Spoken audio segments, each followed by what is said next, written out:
د صحابیت مقام ډیر لوی دی. قرآن کې ورته الله پاک ویل رضی الله عنهم ورضوا عنه. صحابهونه الله راضي دي او دا صحابه د الله نه راضي. بس هغوی بخشې بخښای دی صحابه.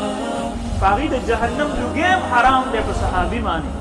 د کوم مسلمان نظر چې په پیغمبر پریوتی او د مسلمانۍ په حالت کې دنیا نه تللی په هغه د جهنم لوګی هم حرام دی. د پیغمبر د سترګو داسې کشش او د هغه داسې طاقت دی چې په هغه کس باندې جهنم لوګی هم نه ورځي کوم کس باندې چې د پیغمبر اسلام سترګې مبارکې پریوتي او هغه ایمان سره د دنیا نه تللی.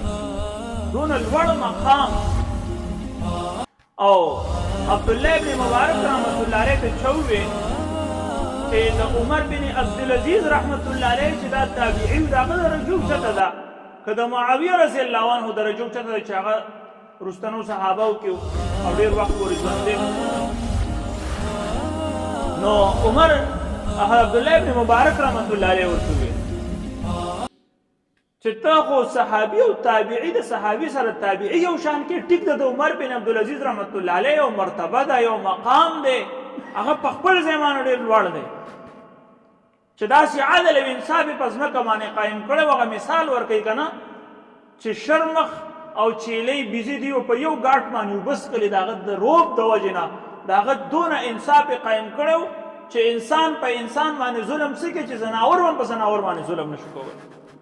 داسې عدل او انصاف یې په ځمکه باندې قایم کړی و. هغه په خپل ځای باندې خو صحابي نه و.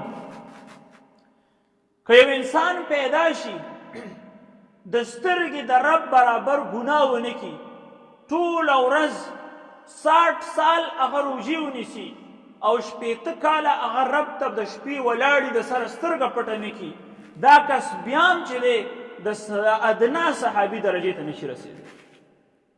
د صحابي دا درجه ده.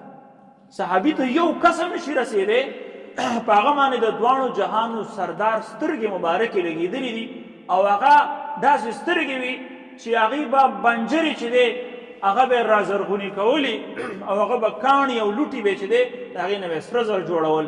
هغه انسانان چې هغه په یو دشته کې پیدا شو نو هغه ته د پیغمبر صلوات والسلام سترګو مبارک په هغې پرېوتې او د هغې نه چې دی د هغې نه یې ملغلرې جوړې کړې.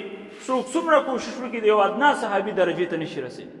هغه صحابي چې د پیغمبر صلوات والسلام سره د مرګ نه یو ورځ مخکې په حج یو ورځ مخکې ملاقات وشو یا په آخري حج کې ورسره ملاقات وشو د پیغمبر صلوات والسلام پې سترګې پرېوتې مبارکې هغه دا ولیدو هغه صحابي دی.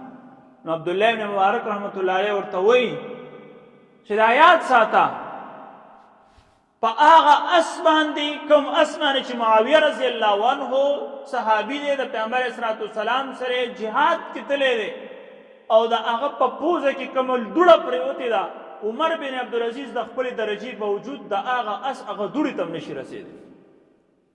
د دونه لوړې مرتبې باوجود دا د هغه صحابي د هغه اس د پوزې دوړې ته نشي رسېدی کم صحابي چې د پیغمبر صلوات والسلام سره په جهاد کې شریک شوی دی او په هغه اس باندې جنګ کړی.